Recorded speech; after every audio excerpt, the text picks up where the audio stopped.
The Nikon D3400 is the company's entry-level DSLR camera.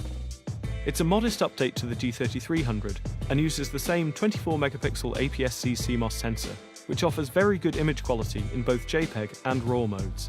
The D3400 features Full HD video capture that, when paired with the updated kit lenses, offers smoother, quieter, and more accurate focusing. The camera has an ISO range of 100 to 25,600, an 11-point phase detection autofocus system, and can shoot continuously at 5 frames per second.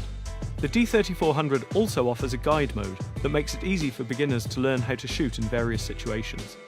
Additionally, images can be transferred from the camera to a smartphone via Nikon's SnapBridge service. All in all, the D3400 offers solid performance in a lightweight and very affordable package, with user-friendly operation that won't confuse or constrain a first-time DSLR buyer.